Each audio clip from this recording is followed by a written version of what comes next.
YouTube, welcome back to the channel, guys. I am your host, Bottles and Beers. Welcome back to another episode of Make It Make Sense. Today, we're going to be diving into the house of Francesca Bianchi. The name of the fragrance, DARKSIDE. But before we do me a favor, hit that like button, subscribe, and drop a few comments if you've experienced this fragrance or if it's something that maybe you might pick up later on. Keep it locked. Let's get to it. Pow.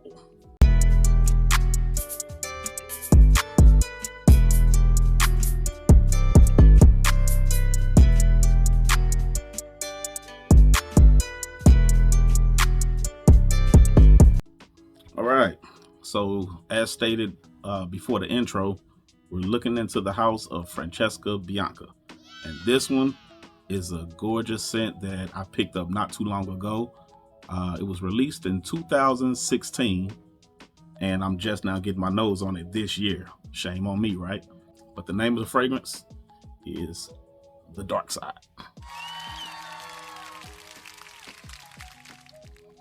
So, what is the DARKSIDE?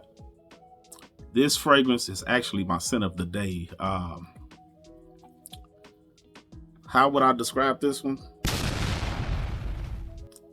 This is pretty much a dark, ambery, balmy, musky, vanillic fragrance. The name fits it perfect. The color of the juice fits it perfect. It's definitely one that should probably be sampled before you buy. I did blind buy it, but if you're not new to this, I can say reading the notes on this. There's a lot of notes, so I'm not going to go through all of them. Fucking Lord. But you get a chance to experience at least 80% of all the notes with this. Why? So the way this one starts off, I'm not going to even say starts off. The way that this one performs, this is a very, again, it's dark, very musky, but it's also very balmy. Now, what I like about this one, there's an airiness to it, not in the fragrance itself, but the way it sits on the skin, it sort of feels as if there's like an air pocket right up under the actual fragrance, if that makes sense. I would make it equivalent to, you know how when you open a canned good and you have to poke a hole on the opposite side, that way the air will help all the contents come out. That's kind of what this is to me. This one, it doesn't sit right on top of the skin. It seems like there's like an air pocket and the fragrance sits on top of that.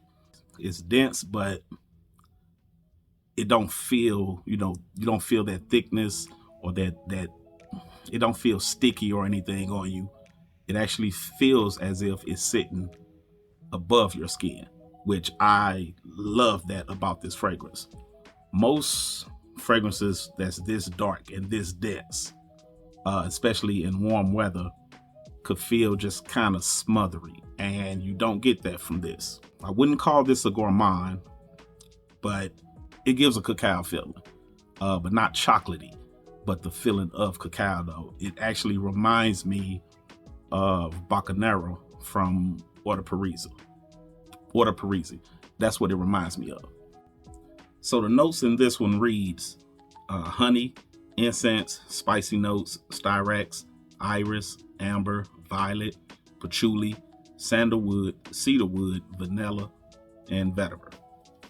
So like I said, you can actually capture the majority of those notes in this one, strictly because of, again, the way that this one sorts of sits above your skin, give you a chance to smell everything surrounding it.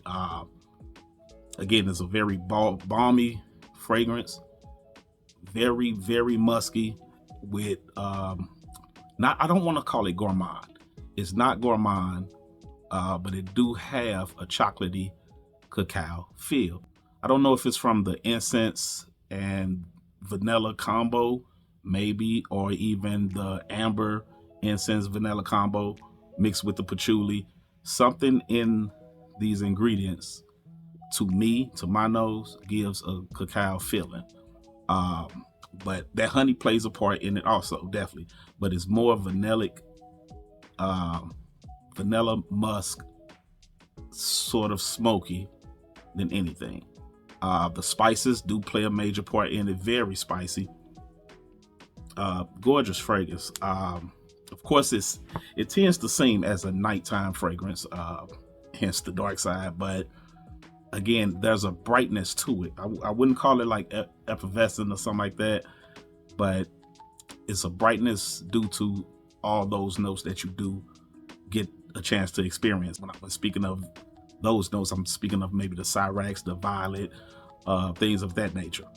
But again, this is one that I would rate this very, very high. I've only worn it a couple of times, so I'm not going to sit here and say it's a 10 out of 10 or 8.5 or nothing like that. I do need to experience it some more, but this is one that I am glad that I did blind buy. It's not too pricey, though it do come in these. I think this is the only size that come in is the 1 ounce. Don't hold me to that, but I'm very pleased with it. You do not need a lot of sprays with this. Would I call it beast mode? More yes than no. I say it's a tad bit under beast mode. It doesn't project beastly, but as far as the longevity, this lasts me a good portion of the day. Well past 8 hours. Did I get wafts of it the entire 8 hours? Yes. Dress code. You could dress how you want to with this one. This is one of the few dark feel-good fragrances in my collection. This is something about it that just makes you feel vibrant, even though it's a dark fragrance. Again, not gourmand, but borderline getting there. If it was a tad bit more chocolate to it, I would label this gourmand. But again, it feels like cacao without the chocolatey effect, if that makes sense. The patchouli in it done perfectly. There's a lot to this fragrance. Something that I think every fragrance head definitely would enjoy. For those that's not, a fragrance head, quote unquote, sample first. I wouldn't say that this is a mass appealing fragrance, not by far, but it is very pleasant. I don't see someone saying that it smells bad. Is it probably weird? Yes. Is it a bit gothic? Maybe. I don't know. I'm gonna leave that up to you. To me, it's just a dark, balmy, feel-good fragrance. Something that I enjoy a lot, and I think you would too. So if you get a chance, try to pick up Francesca Bianchi, the Dark Side. All right, that's gonna wrap things up for this segment. Don't forget, hit that like button, subscribe, and till next time, catch you later. I'm out. Pow.